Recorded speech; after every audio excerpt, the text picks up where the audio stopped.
Перестала работать автомагнитола Пионер, и это очень печально. У нее уже были предсмертные конвульсии, и когда нажимаешь на кнопки, которые находятся внизу на панели, то магнитола сама выключалась. Ну а теперь вовсе перестала включаться.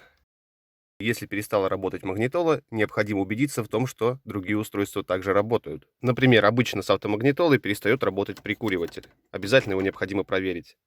Также перестает работать обогрев заднего стекла. Все это потому, что взаимосвязано. Так, переходим в подкапотное пространство, открываем блок предохранителей. У вас может быть немного иная модель, и модель вы можете увидеть на маркировке здесь.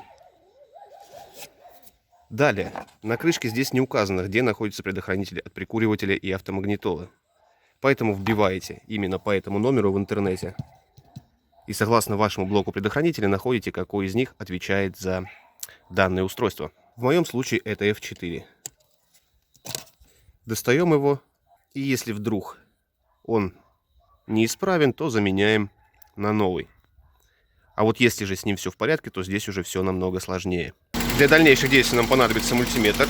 Ставим его в режим 20 вольт постоянного тока и проверяем на заведенном автомобиле, сколько же он выдает тока, работает ли генератор, дает ли зарядку. Все в порядке, 14 вольт, так и должно быть. Далее, что меня смущает, хочу проверить, есть ли масса на кузове. Также понадобится мультиметр. Находим на кузове место, где можно проверить. Масса на кузове имеется. Если бы было меньше 12 вольт, то это уже плохо. Зачем же я вообще проверял массу? Не исключено, что масса на кузове могла быть плохая, и поэтому множество устройств просто не могли работать нормально. Также я замерил напряжение на прикуривателе, и что я обнаружил? Что здесь выдается всего 3 вольта, а должно быть 12 как минимум. А на заведенном автомобиле вообще 14. Также проверил массу именно от прикуривателя, а именно на плюсовой провод кинул щуп, а минусовым проводом где-нибудь на двери, к примеру, там, где есть оголенные места. Также получил 3 вольта, то есть это не масса. Я устранил эту проблему. Устранил ее временно, просто постучав по блоку предохранителей. И вот снова для видео передергивал предохранитель, и опять она перестала работать. О чудо! После того, как постучал по блоку предохранителей, магнитола заработала.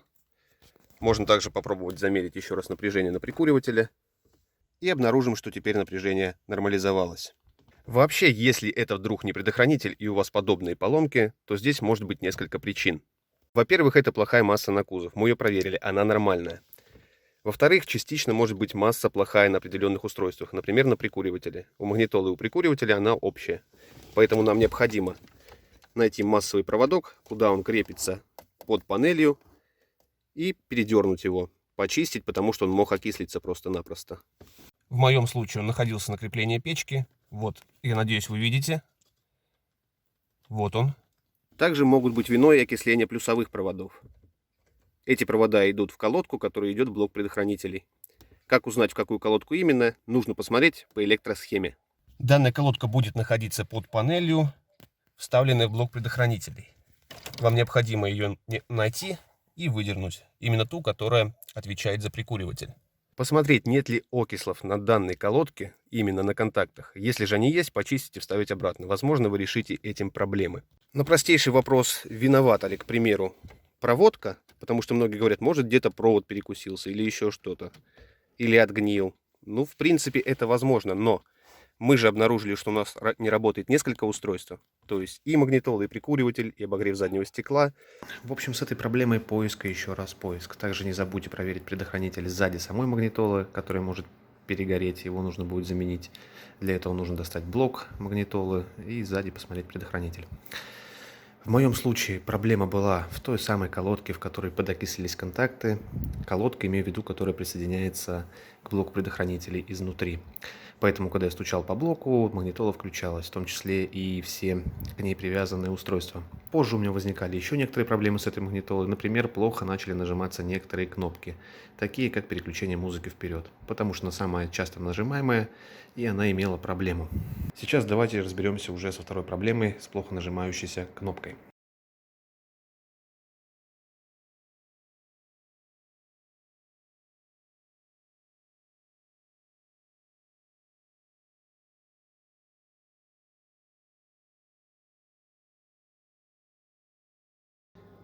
Так, значит, как мы решили проблему с плохо нажимающимися кнопками на магнитоле Pioneer? Значит, выбираем одну из самых малозадействуемых. Нам придется заменить местами вот эту вот вещь. Далее вырезаем аккуратненько. Так как эти пластиночки при нажатии задействуют кнопку, то есть имеют какие-то свойства электропроводимости, они со временем стираются и потом плохо нажимаются, поэтому некоторые кнопки не срабатывают на магнитоле. Как мы вышли из положения? Значит, выбрали одну из самых малозадействуемых. У меня, допустим, это перемешка музыки, никогда я не пользовался. Вырезали и поменяли их местами. Та кнопка, которая у нас переключала треки, плохо работала. Сюда ставим новую, а сюда старую, та, которая была малозадействуемая. Аккуратненько выставляем ее правильно, чтобы она стояла на своем месте, и собираем все в обратной последовательности. Вот такой вот выход из этой ситуации получился у нас. Итак, ну вот мы поменяли их местами. Сейчас аккуратненько ставим пластинку на место. Зажимаем, смотрим, чтобы все было в своих посадочных местах. Если же на посадочное место нормально не встает у нас кнопочка, значит можно ее зафиксировать клеем. Так как мы же ее отрезали, теперь она там может ерзать и потом впоследствии съезжать, поэтому можно зафиксировать ее клеем. Ну вот на этом и все нормально переключается теперь без проблем, видите. А то нужно было жать там. Ну теперь зато у нас не перемешка не работает, да и похрен на нее, я ей не пользовался. Переключается теперь все супер, классно. Вот и сделали.